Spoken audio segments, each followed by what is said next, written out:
ನಮಸ್ತೆ ಸ್ನೇಹಿತರೆ, ಎಲ್ಲರೂ ಹೇಗಿದ್ದೀರಿ? ನಮ್ಮ ಟೆಂಪಲ್ ಸ್ಟೋರಿ ಯೂಟ್ಯೂಬ್ ಚಾನಲ್ಗೆ ಸ್ವಾಗತ ಸುಸ್ವಾಗತ.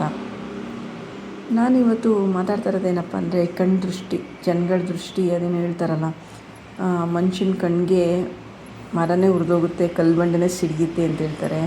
ಹಾಗೆ ತುಂಬ ಚೆನ್ನಾಗಿರೋ ಸಂಸಾರನ ನೋಡಿ ಯಾರು ಸಹಿಸಲ್ಲ, ಅಸೂಯೆ ಪಡ್ತಾರೆ. ಯಾಕೆ ಚೆನ್ನಾಗಿದ್ದಾರೆ, ಅವರು ಕೂಡ ಕಷ್ಟ ಅನುಭವಿಸ್ಬೇಕು, ಚೆನ್ನಾಗಿರಬಾರ್ದು ಅಂತ ಕಣ್ಣಿಟ್ಟು ಅವ್ರ ಜೀವನನೇ ಹಾಳು ಮಾಡುವಂಥ ಪರಿಸ್ಥಿತಿಗೆ ತಂದಿಟ್ಬಿಡ್ತಾರೆ. ಹೇಗೆ ಅಂದರೆ, ಅವರು ಮನೆಯಲ್ಲಿ ನಗ್ನಗ್ತಾ ಗಂಡ ಹೆಂಡತಿ ಮಕ್ಕಳು ಎಲ್ಲ ಒಂದು ಸುಖಿ ಕುಟುಂಬವಾಗಿ ತುಂಬ ಚೆನ್ನಾಗಿರ್ತಾರೆ. ಬಟ್ ದೃಷ್ಟಿ ಹಾಕಿ ಅವ್ರು ಏನು ಮಾಡ್ತಾರೆ ಅಂತ ಹೇಳಿದ್ರೆ, ಅವ್ರಿಗೆ ಮನೆಯಲ್ಲಿ ಇರೋಕ್ಕೆ ಆಗಬಾರ್ದು, ಅವ್ರಿಗೆ ಜೀವನ ಮಾಡೋಕ್ಕೆ ಕಷ್ಟ ಆಗಬೇಕು, ಅವ್ರಿಗೆ ಒಂಥರ ನೆಮ್ಮದಿ ಇರಬಾರ್ದು, ಗಂಡನ ಕಂಡ್ರೆ ಹೆಂಡ್ತಿಗೆ ಆಗಬಾರ್ದು, ಹೆಂಡ್ತಿ ಕಂಡ್ರೆ ಗಂಡನಿಗೆ ಆಗಬಾರ್ದು, ಆ ಥರ ಕಣ್ಣಿಟ್ಟು ಒಬ್ಬರ ಜೀವನದಲ್ಲಿ ಆಟ ಆಡ್ತಾರೆ ಅಂತಲೇ ಹೇಳ್ಬೋದು. ಅವ್ರು ಮಾತ್ರ ಚೆನ್ನಾಗಿರ್ಬೋದು, ಮತ್ತೊಬ್ಬರು ಚೆನ್ನಾಗಿರಬಾರ್ದು ಅನ್ನೋ ಒಂದು ಮನಸ್ಥಿತಿ ಅವ್ರದ್ದಾಗಿರುತ್ತೆ. ಇದು ಕೇವಲ ಸಂಬಂಧಿಕರದೇ ಇರ್ಬೋದು, ಸಂಬಂಧಿಕರದೇ ಅಂತಲ್ಲ, ಅಕ್ಕಪಕ್ಕದವ್ರದ್ದು, ಸಂಬಂಧಿಕರದು, ಹೊರಗಡೆ ಕೆಲಸ ಮಾಡೋ ಕಡೆ ಇರ್ಬೋದು, ಇಲ್ಲ ರೋಡಲ್ಲಿ ರಸ್ತೆಯಲ್ಲಿ ಅಕ್ಕಪಕ್ಕ ಇರೋರು ಇರ್ಬೋದು, ಯಾರಾದರೂ ಸರಿ, ಯಾರೂ ಅವ್ರ ಏಳಿಗೆನ ಸಹಿಸಲ್ಲ. ಯಾರಾದರೂ ಒಬ್ಬರು ಬೆಳೀತಾ ಇದ್ದಾರೆ ಅಂದರೆ ಅವ್ರನ್ನ ತುಳಿಯೋಕ್ಕೆ ನೋಡ್ತಾರೆ, ಇಲ್ಲಾಂದರೆ ಅವ್ರನ್ನ ಒಂದು ಸಂಹಾರ ಮಾಡಬೇಕು, ಅವ್ರನ್ನ ತುಳಿದು ಅವ್ರ ಮೇಲೆ ಕೆದಳಲೇಬಾರ್ದಪ್ಪ, ಆ ರೀತಿ ಮಾಡಬೇಕು ಅಂತಲೇ ಕಾಯ್ತಾ ಇರ್ತಾರೆ.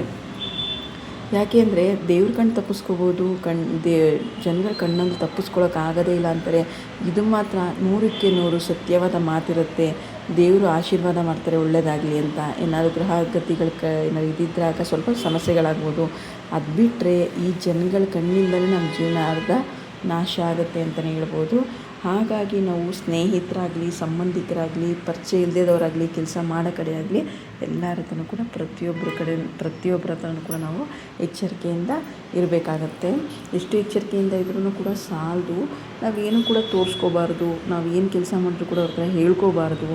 ಕೆಲಸ ಆದಮೇಲೆ ಹೇಳ್ಬೇಕೇ ವಿನಃ ಕೆಲಸಕ್ಕೆ ಮುಂಚೆ ನಾವು ಈ ಥರ ಕೆಲಸ ಮಾಡ್ತಾಯಿದ್ದೀವಿ, ನಾವು ಈ ಥರ ಮಾಡಬೇಕು ಅಂತ ಅಂದ್ಕೊಂಡಿದ್ದೀವಿ, ಇದು ಸರಿನಾ ತಪ್ಪಾ ಅಂತ ಯಾರ ಸಲಹೆ ಕೂಡ ನಾವು ತೊಗೊಳ್ಳಬಾರ್ದು, ಏನು ಕೂಡ ನಾವು ಹೇಳ್ಕೋಬಾರ್ದು. ಹೇಳ್ಕೊಂಡ್ರೆ ಏನು ಮಾಡ್ತಾರೆ ಅಂದರೆ, ಅವ್ರಿಗೆ ಆಗಬಾರ್ದು, ಮಾಡಬಾರ್ದು, ಅವ್ರ ಕಷ್ಟ ಅನುಭವಿಸ್ಬೇಕು ಅಂತಲೇ ಅದನ್ನ ಉಲ್ಟಾ ಆಗೋ ರೀತಿ ಮಾಡಿ ನಮಗೆ ಯಾವುದೇ ರೀತಿ ಕೆಲಸಗಳಾಗದಿದ್ದಂಗೆ ಕೂಡ ಮಾಡ್ತಾರೆ.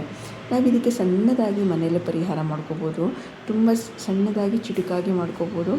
ಏನಂತ ಹೇಳಿದ್ರೆ, ಮೆಣಸಿನಕಾಳು ನಿಮ್ಮೆಲ್ಲರಿಗೂ ಪ್ರತಿಯೊಬ್ಬರಿಗೂ ಗೊತ್ತಿರುತ್ತೆ. ಮೆಣಸಿನಕಾಳಲ್ಲಿ ಎಷ್ಟು ಶಕ್ತಿ ಇದೆ ಅಂದರೆ, ಲಕ್ಷ್ಮಿ ನೆಲೆಸಿರ್ತಾಳೆ, ಅಲ್ಲದೇ ತುಂಬ ಶಕ್ತಿ ಕೂಡ ಇರುತ್ತೆ ಅಂತ ಹೇಳ್ತಾರೆ. ಈ ಮೆಣಸಿನಕಾಳನ್ನ ನೀವೇನು ಮಾಡಬೇಕಾಗಿಲ್ಲ, ಒಂದು 4 ಮೆಣಸಿನಕಾಳನ್ನ ಅಂಗೈಯಲ್ಲಿ ಇಟ್ಕೊಂಡು ನಮ್ಮ ತಲೆ ಸುತ್ತ ನೀವಾಳಿಸ್ಕೋಬೇಕು 3 ಸಲ.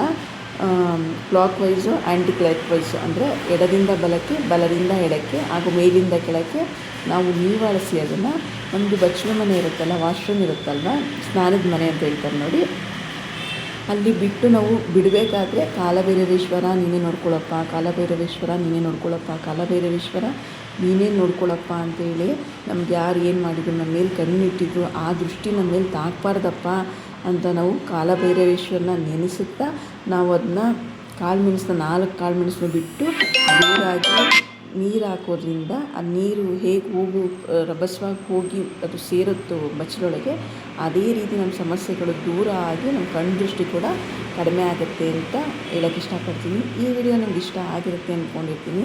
ಏನಾದ್ರು ಇಷ್ಟ ಆಗಿದ್ದರೆ ದಯವಿಟ್ಟು ಲೈಕ್ ಮಾಡಿ, ಶೇರ್ ಮಾಡಿ, ಕಮೆಂಟ್ ಮಾಡಿ. ಹಾಗೆ ಸಬ್ಸ್ಕ್ರೈಬ್ ಮಾಡದೆ ನೋಡ್ತಾ ಇರೋರು ಖಂಡಿತ ಸಬ್ಸ್ಕ್ರೈಬ್ ಮಾಡಿ ನೋಡಿ ಅಂತ ಹೇಳ್ತಾ, ಮುಂದೆ ಹೀಗೆ ಐತಿಹಾಸಿಕ ದೇವಸ್ಥಾನಗಳಿರ್ಬೋದು, ಈಗ ಏನಾದರೂ ಮನುಷ್ಯನಿಗೆ ಉಪಯೋಗವಾದಂಥ ವಿಡಿಯೋದೊಂದಿಗೆ ಬರ್ತೀನಿ. ನಮಸ್ಕಾರ ಸ್ನೇಹಿತರೆ, ಧನ್ಯವಾದಗಳು.